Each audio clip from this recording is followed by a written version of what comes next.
Ladies and gentlemen, welcome back to the PCS here for the final game of the night. I'm Hysterics, joined by Mr. Clement Chu. Quick reminder, by CDBC Bank, we are sponsored, and thank you to Riot, Carrie Live, and Garena for PCS League Operations full production. Final game of the night, DCG versus Beyond Gaming, Clement. And we are, in fact, coming off the back of a Beyond Gaming win. I know you're talking about it a bit before. Smashing down Dooish team with a very different mid laner. Yeah, they played Senbong in their last game, which allowed them to break out of their losing streak against CFO, PSG, and then Frank Esports. So, Beyond Gaming in the second round, I have to be honest, they did look rather rough. Their games were not that close against the top teams that we saw there, but they did try out a new mid laner versus Dooish, and now they're back to Minji. So what I want to see is perhaps Minji understanding that, hey, if we can just play an Azir in the mid lane, it doesn't have to be an A+ Azir. It could just be a B- C+ Azir, and that would allow us to play different compositions. Because do you remember that you and I, when we were seeing Senbon, were like, man, this is the perfect player for the team. Like, Senbon didn't have to do much, but while the rest of the map was taking names, Senbon was just calm and giving that kind of, not threshold, that anchor in the teams. Feel like what Beyond really needed when we talked about this comp playing side lanes quite a lot in the past and being able to play that split push, right? Yeah, it has been very different in Beyond Gaming world. They've been trying to get wins through bot lane and these assassination attempts. Meanwhile, in DCG, everything looks quite sunny here. They're still at the top of the roster, still at the top of the standings here, but they're looking to get top 2 this time. They were top 4 last time, but trying to move up with this roster. Big person, of course, is Nesty and his performance. 16.5 KDA in the last week. His Talia is 100%. He's forcing bans. He's got a great Galio. He's got a deadly Swain. They can swap the Seraphine. This is the off-meta heaven that Nesty has been looking for. I mean, and when we get to 12-14, I can't wait to see what's in store from Deep Cross Gaming as well. So far, you're right. I mean, still been one of the most fun teams to watch, despite the fact that drafts have been a little bit more, directional or more streamlined. That's they have a very coherent identity. That's what I love about DCG. You know how to play this composition, and you just swap it around based on the enemy picks. Now going over to Megabank Beyond Gaming today, again, they are going to be running with Minji in the mid lane, so you do expect more of those Akalis, those Silases to come out. Maybe the Yone. I would like to see something else. I've always said this, but I do want to see more of a Wako late game composition. But I think there are some interesting trends that Megabank could potentially use in their own compositions. And I'm really looking at the Sivir comps. That's a late game hyper carry for Wako that can definitely win the lane. It's also something that allows you to create pick compositions with, which I think Beyond Gaming has done very well, but they haven't ventured all that deep into in terms of just the sort of like Camille Galio compositions of old. Because I remember that Wako last split, further to that point of him being a big carry, I remember the AP Kaisers, like the late game setup where it was all on Wako, and watching him succeed. 32% of his team's damage is just an insane stat. Even in this meta where I feel like we're at a point where, mid laners, top laners are coming in for a lot of skirmishes. We are seeing a lot of skirmish comps already build up, Clement. But 32% when we're in the meta we're in is just insane. I didn't realize Wako had such a big finger on the pulse of his team. He's always had very similar numbers throughout his entire career. He's always been sort of like a hyper carry on the teams he's been with. Taking a look at the mid laners here, interesting to kind of compare them out. Talia also is one I forgot to mention, big for both of these players. And I would say it's probably the most standard champion that Minji has in his arsenal here. So I actually expect Nesty to sort of like, it's one of the interesting scenarios where, yes, Talia is probably Nesty's best champion, but it's also a champion that forces Minji, if you ban it, forces him onto some pretty weird options. Which couldn't be a bad thing for us. But is it a bad thing for Beyond Gaming when, you talked about the champion extension. However, something solid in the mid lane, like Senbon played, like the Azir, could be a new direction for someone like Minji. As we get into pick ban Our final game of the night, BYG versus DCG. Clement, DCG are on the blue side. Let's start talking big picks. All right, Poppy gone, Yumi gone. Talia we just saw, that's a big one. And I feel like maybe BYG have to ban that? I think DCG are pretty happy to.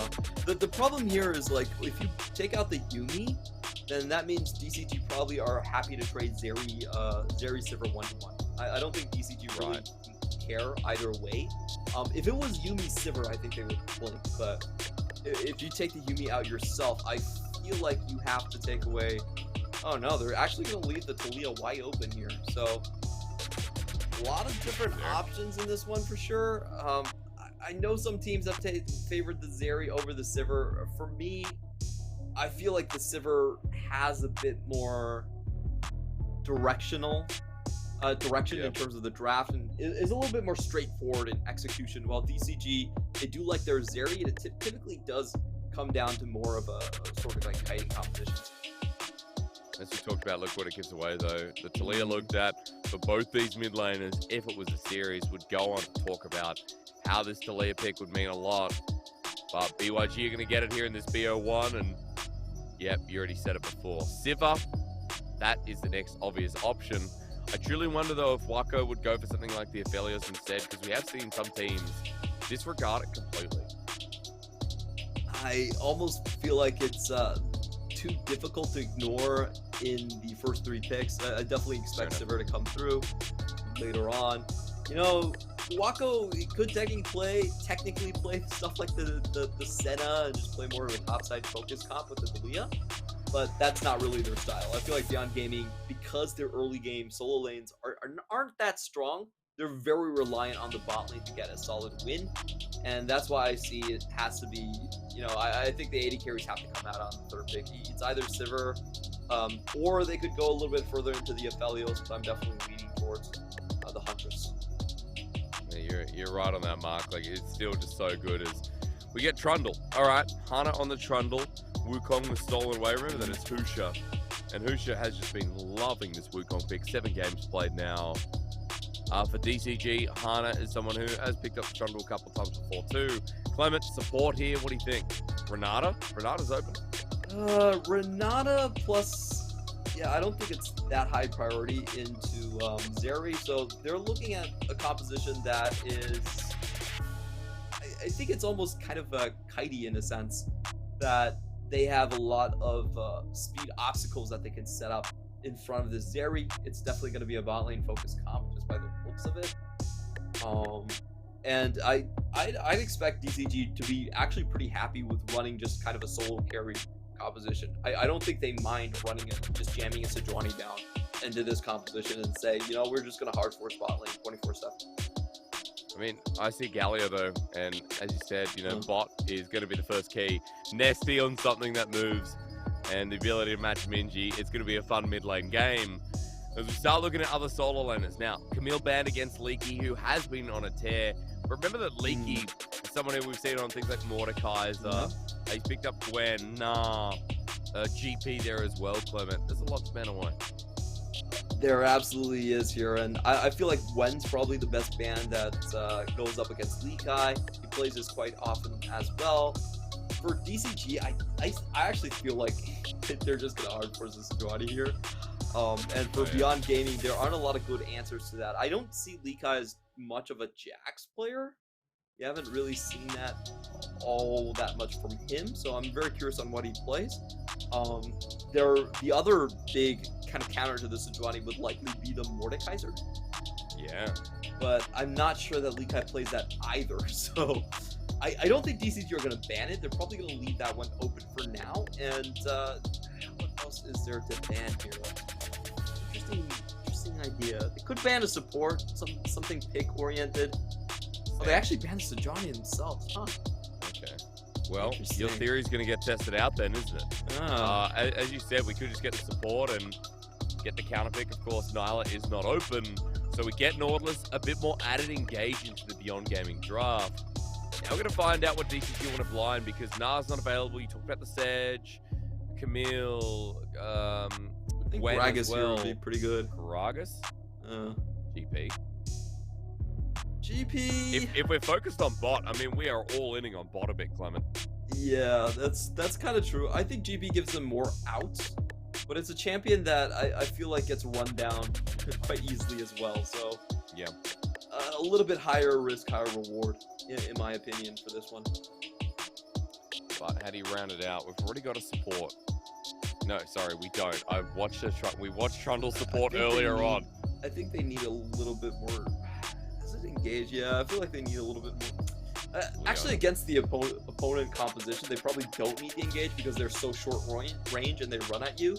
So yeah, they're going in a different direction completely, which is hyper carry bot lane. You have two picks that essentially act as utility in mid jungle, and then top lane to just kind of guarantee you kills cross map with the gameplay. Right.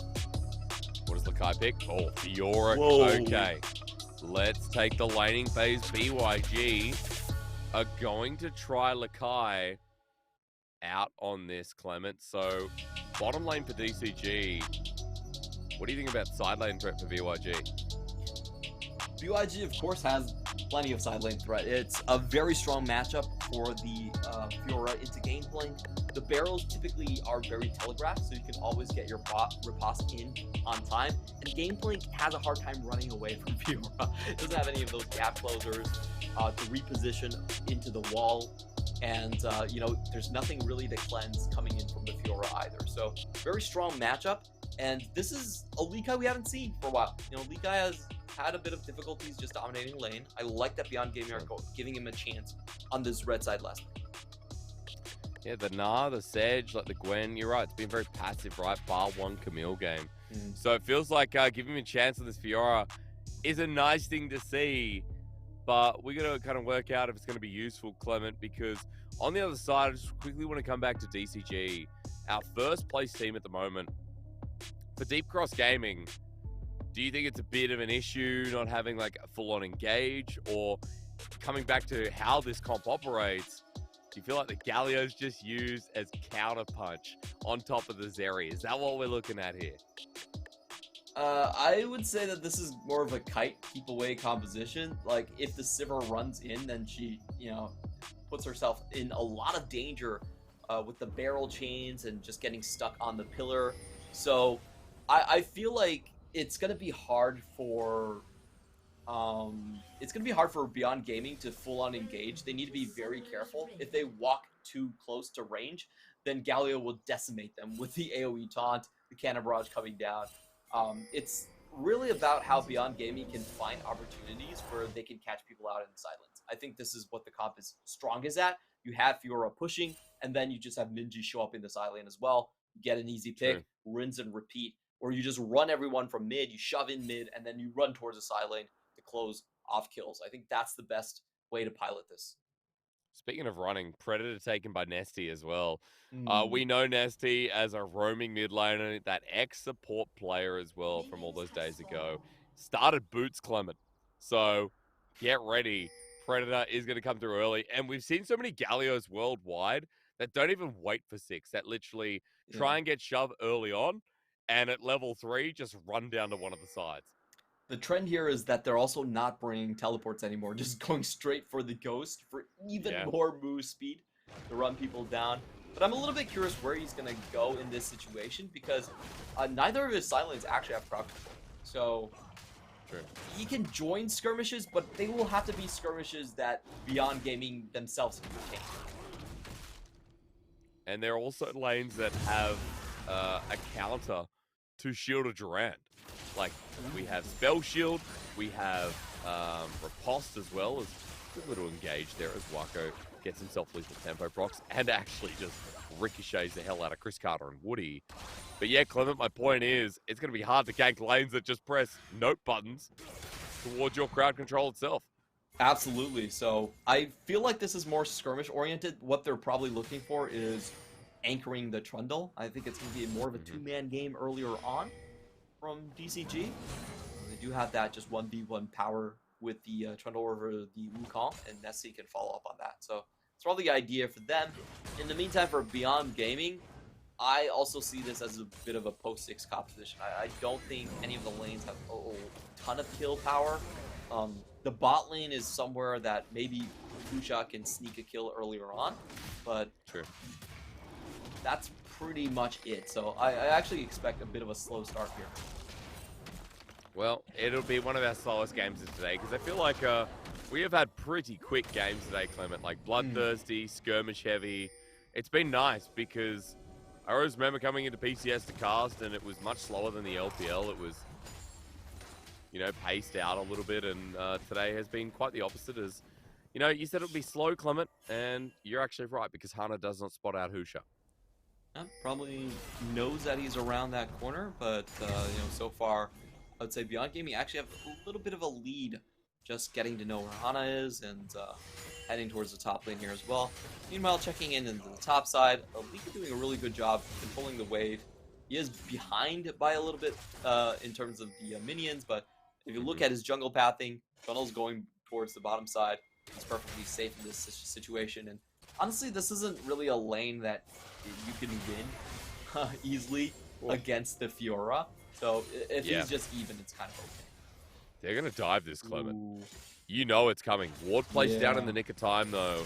But Leaky, I mean, he's got a Vital against the wall, trying to hold off against that, but Grass comes through. Lakai underneath the turret, flashes, almost dies. Look at that health bar as first blood goes over to Husha. The minions, Galio, thumbs down, flash over, and dunk. I like the colossal smash right there. A very, very nice exclamation mark put on that kill in the end. And I don't think it's, you know, I think overall it's too bad for the side of DCG. Yes, they do give up a kill, but it didn't land onto Husha. They got both summoners there, and the kills traded back. So overall, I think DCG are just generally okay with that one. Yeah. I mean, Nesty got the kill. Like, the ability to move out of your lane, Clement. Remember when I said we've seen a lot of Galios move out, even before 6? Yeah. I know that was the setup from BYG, but still, it's always nice to see Predator just pop.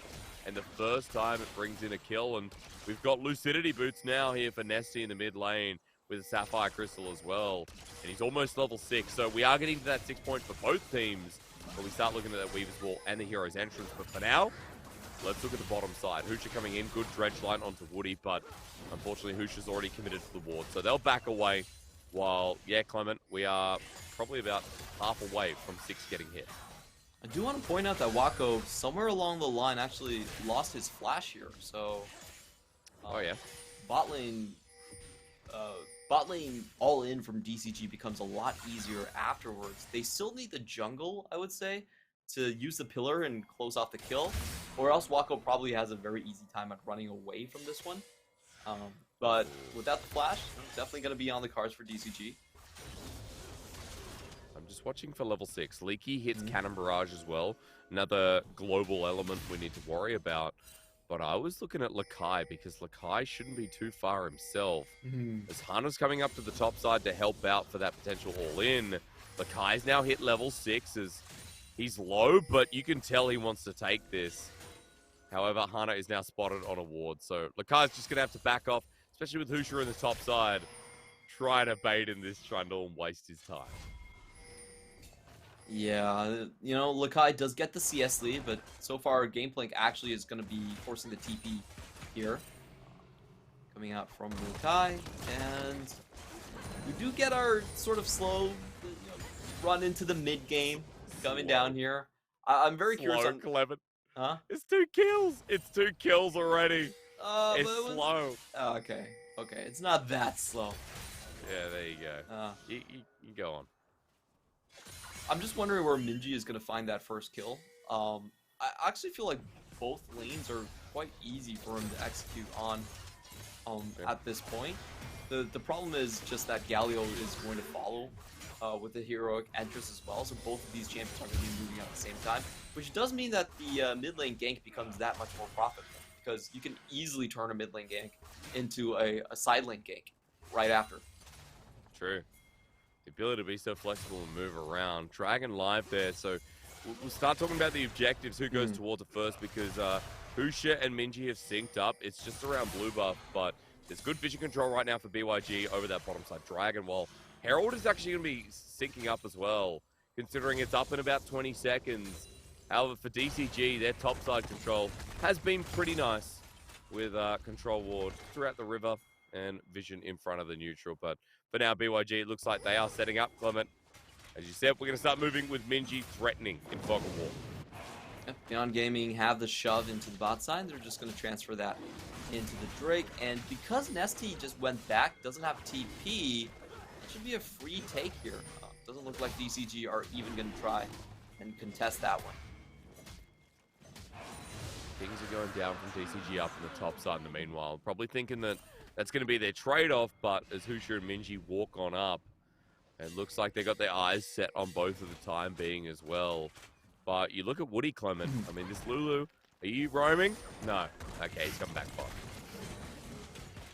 So DCG going to trade away the Herald in this one, and the big question is if Beyond Gaming can find a gank into the bot lane. This is a 3v2 with Nautilus, so all they need to do is deny the Galio, and they should be able to successfully find a kill. Woody with a great ward catches out Husha here.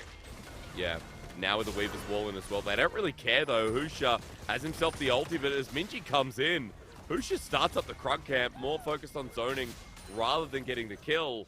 And BYG just give priority to Wako and Kino, but with that down, on the other side of the map, Hana's already begun his invade. Yeah, there's no tools left anymore for the Taliyah to move in. So, great move there by Woody. Once he gets the ward down, we saw Nesty instantly head towards the bottom side. He knows that as long as he keeps distance away from Minji and gets that heroic entrance in, then Beyond Gaming's dive is not going to work out. So, really smart move by him. Now all he needs to do is not get caught out in the river. Should be fine. There you go. He's out, he's fine. Herald picked up by Hana as well, by the way. So this Channel going to have a sizable CS lead in the jungle, while that ward's still placed down and not spotted out. So DCG will be able to track Husha, knowing that he's in this top side. Clement, you were right. I was wrong yet again here tonight. A little bit slower despite that kill, but I'm hoping something happens here as Leaky's been double procced for the vitals. Lakai getting good trades here now, especially with the Sheen and Caulfield picked up. Leaky trying, but Lakai is just getting that Fiora mode as with the Trundle coming in. He just lunged forward. Could be a mistake as Husha's still far away. Pillar, great, but Hana now has to run for his life. Husha is up in this top side, and Lakai is trying to taunt them on. All right, was a risky lunge from Leakai, but he makes it work straight through the pillar. And now he has to run away from Hana, though. Auto attacks. Got the movement speed from the Vital as well, and takes the turret shot in the interim. Woody's up here too, by the way, but Hana's going to stop the play there. So Herald used to get a quick back, while Lakai doesn't have a ward in that brush, but just going to play it safe for the time being. Chris Carter, meanwhile, with that support spot on the top side, they want to dive this, but Chris Carter has enough wave clear, so I guess he's okay. Yep, and we do have a head start from Nesty over Minji, so they're backing off on that one. I'm a little bit surprised about the plays that DCG are making. I thought that they would try to prioritize the bottom lane, but instead they went top, gave Beyond Gaming another plate, and I don't think the game plank is really the focus here of this composition. Yep. Game plank is not supposed to get the side lane control over Fiora anyway. Timing. Oh, nick of it. Okay, well, are they going to push out bottom and get Herald plating? Maybe there's your focus, Clement. Yeah. There's your goal. This is the play I expected from the start, actually, to go to the bot lane here with the scuttle. I just feel like Beyond Gaming are going to wait on a little while longer. This Taliyah really needs to get some use. So far, the Taliyah has been just bundled together with the Galio, and I would say Galio is a little bit stronger when it comes to play. Hang on. We're going to get an ulti here. Another Vital. There's the grand challenge finally issued as Weaver's Wall is going to bring up some reinforcements. Seismic shove means Leaky doesn't lose that last proc, and Lakai with an added attempt. Minji's Weaver's Wall part 2 doesn't do too much, but at least they get Leaky's Splash. And now Kino's in trouble. There's Lightning Crash down. Dreadcline going to get him out, but the depth charge onto Woody. It's not onto Chris Carter. It's a Cannon Barrage helping out so much. Kino glad he doesn't go back in there, as he surely would have fallen. It's going to open up the bottom turret though, Clement, and for DCG, bringing the game into a bit of momentum now with the reverse play. Yeah, Ninja showing on the map there was a very clear signal for DCG to just go bottom lane. They know that there is no Weaver's Wall there. They have the numbers advantage. The only thing Beyond Gaming can do is actually run, and they were caught out in River. They're honestly ventured way too far forward. So I think Beyond Gaming's game plan so far has not been working out. They've been bleeding out in the bot lane quite hard, despite DCG actually, focusing on top in a couple of instances here. So I just see DCG having a very smooth time going into these objective fights. They have Frescata that does have a bit of a CS lead, not a massive one, but a small lead coming into the bottom side. I would say the game currently DCG favorite. Look at the replay again though, Clement, because well timed from Hana and almost getting a full-on trade here on the support. Yeah, Kino almost goes back to his death. I'm kind of curious about that one. Usually it's the instinct of players to just dodge abilities, but in that case, getting hit wouldn't have been such a bad idea. Again, a replay because it's only 2 kills in 13 minutes. We saw the dive top side from Nesty, but he's been pretty quiet outside of that. The Weaver's Walls, as we said, Minji shows, response from DCG, at least attempting. You said it was DCG favored. I will put the caveat in, Clement, that BYG at least have 2 dragons. And I wanted to ask you a little bit about late game scaling, how this all coincides. Because with the early game being so slow, I just want to know how it progresses with pretty big scaling elements on both teams. Yeah, I think the big question really is how well Lekai can pilot this Fiora. That is the one that has no answer on the opposing side, and it's almost impossible for the game plan to actually win out in this matchup if it goes to full items here. But this is what Beyond Gaming can do. This is why I feel like the game isn't so much hinged on scaling, but how each side plays, because they're really looking for very different things.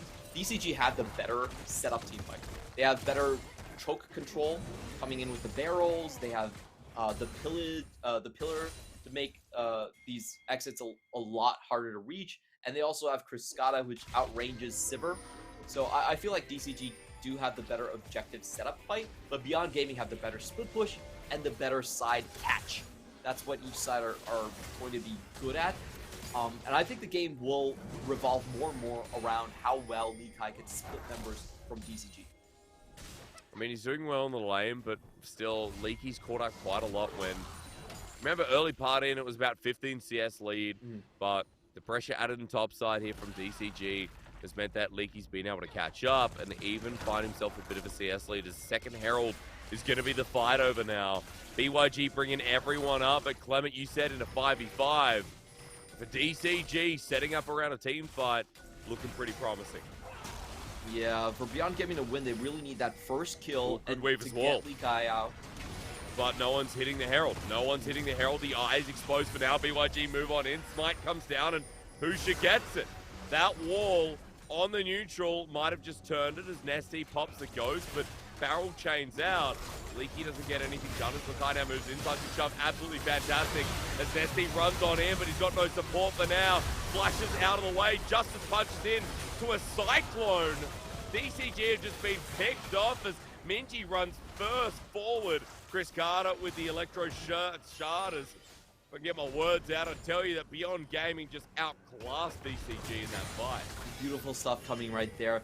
The seismic shove was the most critical thing right there for Minji to find on top of Nesty.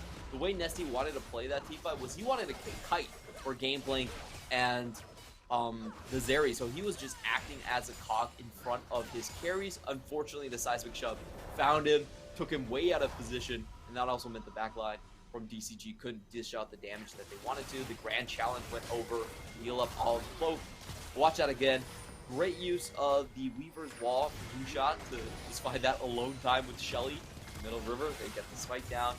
And we're going to watch the most critical part of the fight here, which is Nesty being isolated from the rest of the team. The fight was okay until that point. They could have kited it out. They could have waited for a couple more skill rotations. But Minji with the seismic shove, getting Woody, forces Nesty to walk forward. And I don't think he wanted to do that move. With him down, they just easily get the healing back. Minji being so aggressive on this Galea as well. So a really good Weaver's Wall sets up the success for BYG. Gold is even, and that's saying something considering that they were falling behind in gold, considering this GP side has been going pretty well. And Clement, we've got a Dragon coming up in about 50 seconds as well. They've got a Herald to get one of these lanes, maybe even mid, broken down.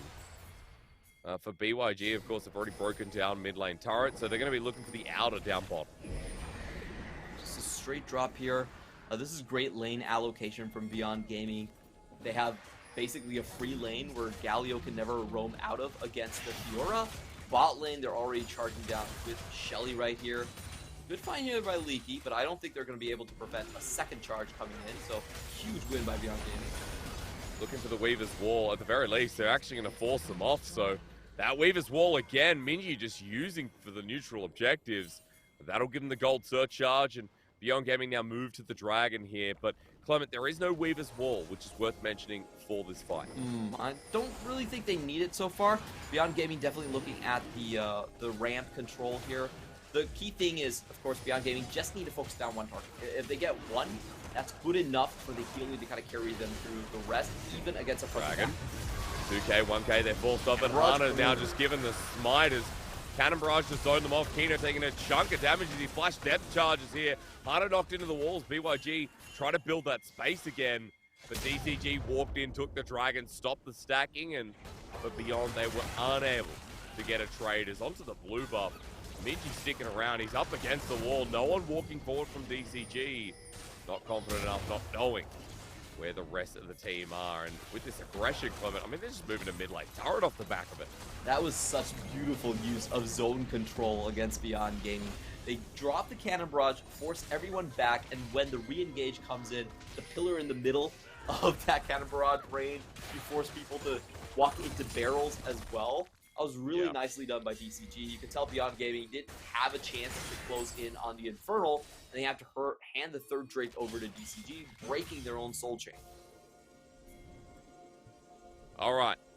Now, in this reasonably slow game, 20 seconds till Baron, Clement, I'm going to ask you about setting up for sides here. Minji's already been doing that quite a lot. He's, in fact, the one splitting on the side. But Beyond Gaming and kind of moving around. And I remember you talking a lot about this pick and playing these lanes. It feels like they've got a pretty good read right now, hovering around one of them with the other three-man core that isn't the Fiora, isn't the Taliyah. Yeah, I actually like what they're doing here. They're giving Fiora a lot of space to just farm up on the top side. And the way they're doing it is they're basically getting a 2-for-1 on Leakai's part. If they can match him against either Leaky or Nesty, they can force him back and force a response from someone else to come, or he starts taking chip damage on turret. Especially when they can get Leakai versus Nesty, that's a massive win for them. Yeah. As you said, a lot of it comes down to the Fiora in the side lane. Leakai is a level behind, with Leaky doing pretty well so far, as whenever the observer zooms in, I think something's about to happen. They do have future vision. They can also see the minimap, as can we all, as the bottom lane was moving down to try and make something happen. The rest of DCG sit on top side, but Husha and Kino now going in pretty aggressive. Waiting. There's a pillar. Okay, a spectator bug comes in as Cyclone as well. Nesty gets a taunt on the Kino, but they've gone deep for this Minji's Weaver's Wall again. Layers off the river. Going golden in the nick of time as Hana's pillars forcing flashes now. BYG taking a hefty chunk, and Trundle with good pillars, Clement. There just isn't anything like it. Great use of the funnel right there. Minji oversteps his bounds, gets instantly punished. And I think this is the strength of a kiting combo. This is probably one of the best kind of examples of how you can play zone control and kiting. You make it really difficult for an enemy to escape. You make it hard for them to engage. And the way that Beyond Gaming have to play against this, I think in the late game, is either they catch side lanes with Leakai's lane, or they have Leakai TP in at a flank angle. If the pillar is dropped in one ramp, then Leakai's come in at a different angle to reach that backline. So we have to see if Beyond Gaming can pull this off. This is what they were known for, especially with Leakai in the Machi days. He was a great flanker in that regard. So we'll see if he can still showcase those abilities. Gotta love the fact that, you know, we're approaching this fourth dragon, and what we've seen so far is Minji trying to use this Weaver's Wall every which way he can. 2 items on this Taliyah, 2 items on this Galio. Both these mid laners who have these semi-globals now have ways of, I was going to say delaying the fights. One, delaying the fight, Clement here, Nesty, Zhonya's, but one also getting more seismic shoves, more rotations here with the ability haze coming from Serap's Embrace that's fully stacked. So we are getting to the 2-item point across the board pretty much. I didn't even look at Leaky. We're getting a collector third here from this GP. None of that bruiser nonsense from Gangplanks. We're getting the one-shot build. You gotta love that one. And he has plenty of low armor targets that are gonna walk into barrel range. So I like the build coming out here. The Talia and the Sivir definitely gonna be vulnerable to that one. And DCG are on the objective first this time, which means that Beyond Gaming, they need some creative use of getting Leaky into the back line. So far, he's standing just right on top of a ramp. Very easy to pick off. But Kino wasn't spotted. Busha may have been, but this Nautilus just sat there and waited as Leaky with a barrel chain to zone out. Chris Carter's dealing with mid-wave as that control ward. Okay, thank you for the 30 gold. And another one placed in front of Dragon. DCG want to start this up, but third Dragon would lead to sole point here for BYG. As Leaky needs a bit of setup here, Clement, as Minji's in the back. I like what Leaky's doing here. Oh, and it was just a bait with just watch, flash. Oh, Hunter close. Sivir. It was secured by Wako, and Nesty flashing in with the shield around. Good cannon barrage. Zone control, he doesn't get the Zhonya's. DCG's mid laner dead as they trade off Kino and Lakai. Now out of the fight, but Husha, the Cyclone, brings in the warm weather. And BYG, now it's a sunny day as Woody wants to go back to Andy's house, but he's got to grow up quick, Clement. It's not Toy Story 1, 2, 3, or 4. It's Toy Story 5. It's the one where they go into the trash melting thing, you know? Like, I think that was the third one. But very tragic end for DCG there. I think there was a couple of problems in that one. It came down to the fact that Beyond Gaming were able to snipe out Nesty that earlier on. There was no one for Nesty to actually use as an anchor, so he had to go in himself on that one. 2 early flashes in from their front line. They get bursted immediately, and the turnaround is just there. So we'll watch this again. Good use of Minji and Leaky there. They really pulled the wool over DCG. We have the flash from Hana that doesn't result in a kill, and then the go button being spun here. An early flash coming in by Nesty, but he gets brought down by the seismic shove, and then Leaky with such a smart move. He takes so much damage initially, pops over the wall, Husha then goes in, and Leaky comes back in. So a lot of good just in and out teamfight decisions, a lot of good focused fire that make Beyond Gaming's life so much easier. Look at Minji's damage. I mean, Talia hit everything. Minji has been a really nice return from a player I honestly didn't expect to see when Senbon fit the bill so perfectly. And for BYG, having 007 down there doing his thing, 3-item Sivir now. You look at the rest of the members, you look at how much gold they absorbed from that last fight, Clement, as well as Soul Point thanks to Wako's auto.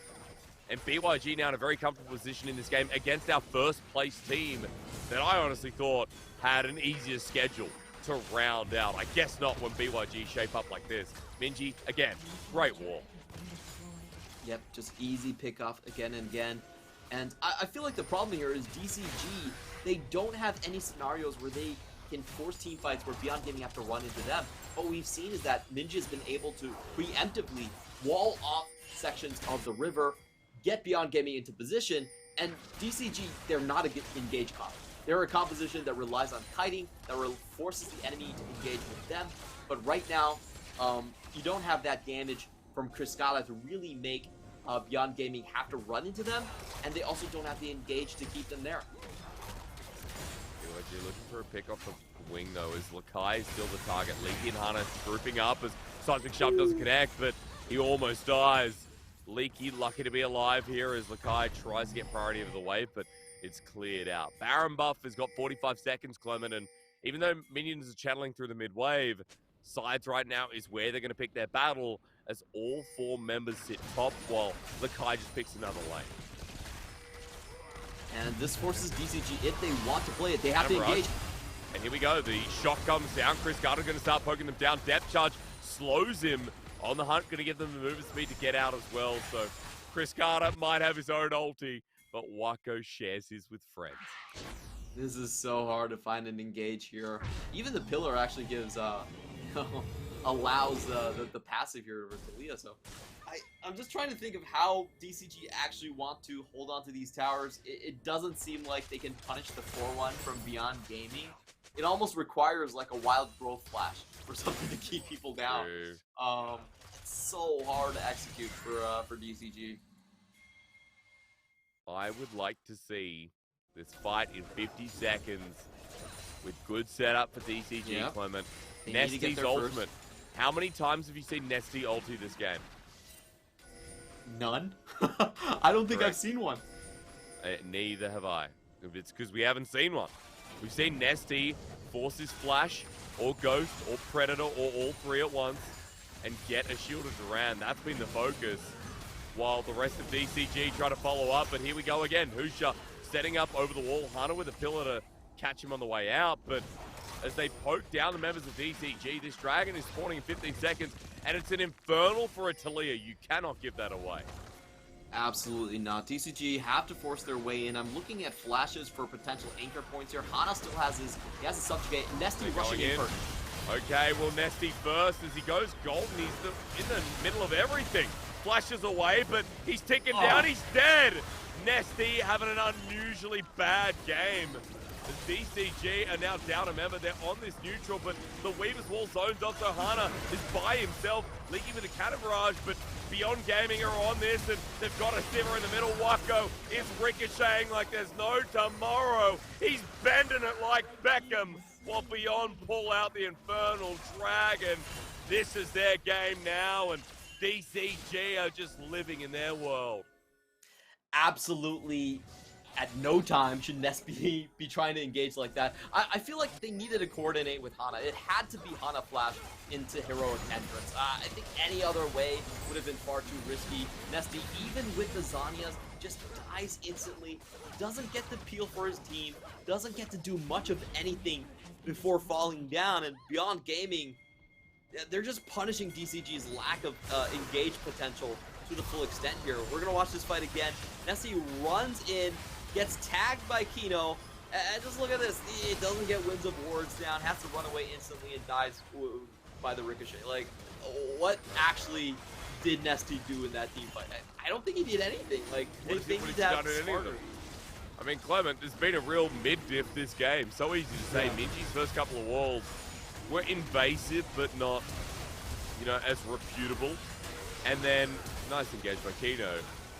But Minji's walls in these neutral, in front of turrets, have just been on point. Damage as well, great as Nesty didn't even get to hit anyone. Zero, wow. A big fat donut here for the mid laner, and Nesty was our Week 5 MVP. He was our star player from last week.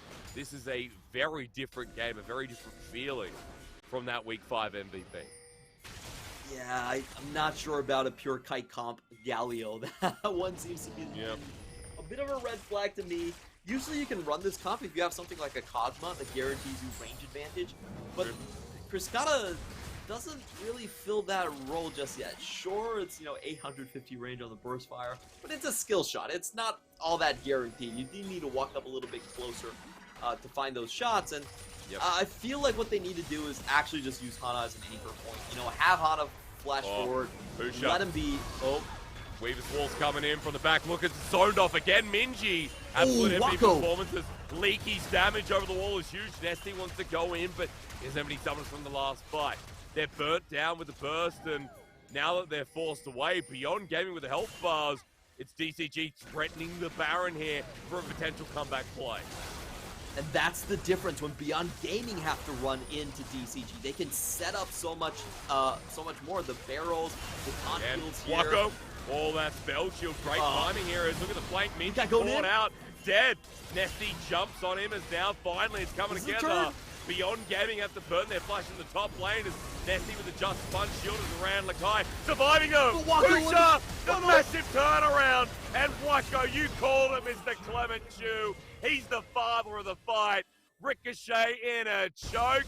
Oh, that's dirty stuff. As Lakai TP's in, just as it starts looking good for DCG. Beyond Gaming slap our first place team, give them a huge note, and move up to 9 wins. This is the BYG we've been waiting for. DCG dethroned in the matter of a split second right there. Nika with a great stopwatch, baits everyone into the funnel, and then Wako decimates all of them. You know, this fight is, I think it really showcases the difference between what team comps are made to do. Like, this composition cannot run forward and try to engage with people. It's way too clumsy, it's way too slow, gives a lot of reaction time for the enemy to plan things out. Even with Beyond Gaming losing Minji, without doing anything, to be honest, they still win the fight. They still are able to just outrun DCG and then turn it around when they find favorable terrain. Such a clean performance from Husha. There's a reason people still ban Wukong against him. And I feel like this is it, Clement, as Wako's timing with the spell shield. I think that makes a difference in the game. Absolutely right there. If Wako goes down, then DCG are able to mop up with that fight, come back into Baron. Let's watch this. All 5 members are in this place, and they get knocked up by Husha. The 4-man happens, Wako comes in, the glaives bouncing all around, blood, gore, and limbs just flying all over the place. Oh, God. Beautiful triple kill. Oh, Clement, that's gory. It's beautiful, though. You're right. You are right. I mean, Wako standing in front of his counterpart, right? We talking about Doggo the other day, Clement. We saying, you know, like, Beyond Gaming in the past, we remember some big star carries. Look at Wako. Again, big damage source for a reason, and we have to look outside of the box this time, though. It's not just about him. I feel like Minji's performance on the Talia, mid-diff completely. Nesty in the last fight, great. Did we see him ult? Never. Husha with the jungle difference, even though Hana had some good pillars too. Like, real star carries out of Beyond Gaming making the difference. Yeah, I feel like the frontline combo left a lot to be wanting from the DCG draft here. They really needed to cement themselves as more of the long-range option, and they needed a lane to play through where they could actually find themselves on objectives first. I think the bot lane focus from DCG did not work out for them all that well in the early game, or at least it wasn't a big enough advantage. What we saw was Beyond Gaming actually very cleverly with the tempo plays, able to sneak away the first 2 Drakes. And that just meant that they got to a point where they didn't really need to run into objectives. Earlier on, they found the split push with Lee Kai, and they were able to dictate throughout, I think, most of the mid-game how the fights were actually going to play out. So DCG, they had an idea with the composition. I don't think they played it strong enough into the bot side win condition to then set up objectives. That was the chain that was kind of missing. Yeah, because Clement, just imagine maybe there's an engage. You know, maybe there's something that enables Galio or enables that GP, the Cannon Barrage to actually do more work. But at the end of the day, all those AoE ultimates weren't utilized as nicely as GP with the most damage. But yeah, Wako top in the charts. No real big surprise. Yeah, the huge problem here is I think Zeri also didn't get ahead. This is a composition that is very much reliant on the Zeri to find just gold leads here. That's why I was always favoring just like straight up Sejuani here. It's sure, very low damage composition, but it's almost impossible to touch the Zeri. And you can go forward if you have a Sejuani in this composition. You would have an anchor point, an engage tool to use a bit better here.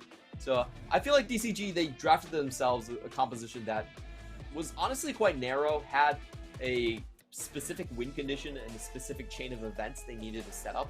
Just didn't go as well for them.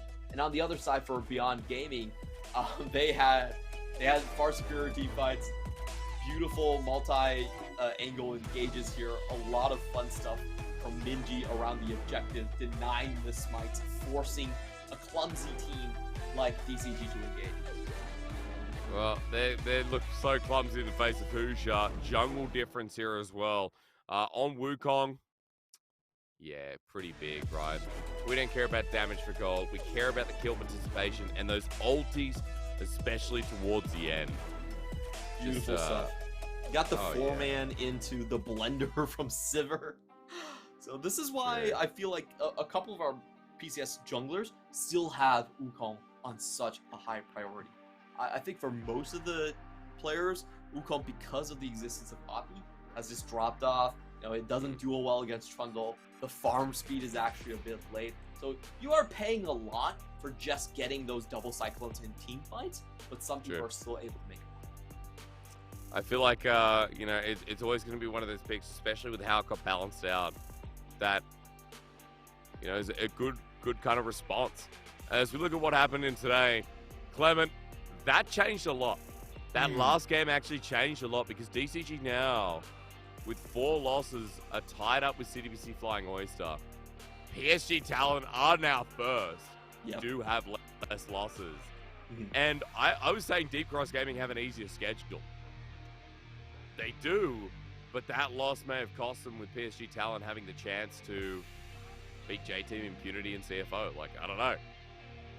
J-Team Impunity, CFO. I would just say it's probably too close to call. I need to check who CFO's remaining matches are here. But that seems to be... I think we're seeing a top 4 race is what we can call it here. It's basically Frank, J-Team, PSG, CFO. We're going to get the actual picture right here. The 12-win club is where everything is really located in. And I would put Taipei J-Team there as well because they're still missing 2 games unplayed here. So I think those 4 are your big teams that are watching. And sorry, Frank, but you're kind of outside of the club because you have 6 losses. Yeah, you done goofed a little bit earlier on, but the top 4 look very competitive. Yeah, you're right. The six losses hurts them a bit. They can only hit 12. And Meta Falcon Team DCG's their last game too. So there is a chance if something goes wrong with Deep Cross Gaming, Frank could be able to catch up. But you're right, that's the top 4 club. Everything else is outside. We do know, though, Frank Esports have locked themselves into top 6, Clement. Beyond Gaming with that win as well should be pretty close, as Impunity Meta Falcon Team can't catch them. So absolutely, they should be in there. As we look here, all right, tomorrow, PSG Talon, J-Team. Oh, that's good. Clement, there's actually... Oh, wait.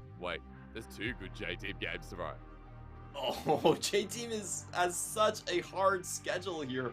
Not only do they have to play 2 of their strongest opponents in the top 4, they also have to do so with 4 games in between. I almost think it's easier to get all your prep done and then just play 1 and 3. But playing 1 and 6, oh, that is so draining on your attention span. Your players are just lying around and they almost have to watch the rest of the games too. It's not like they can just go off the bed and stuff. So, wow, that's a difficult schedule to manage for J-Team. We'll see if they can do it. On the last day they're doing the same thing. Impunity at 6 o'clock and then Beyond at 11 o'clock as well. 2 days straight of that, Clement.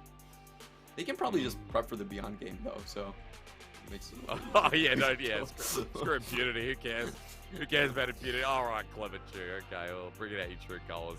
To be fair, Impunity have struggled a lot, and we're cementing ourselves up towards the end of the split.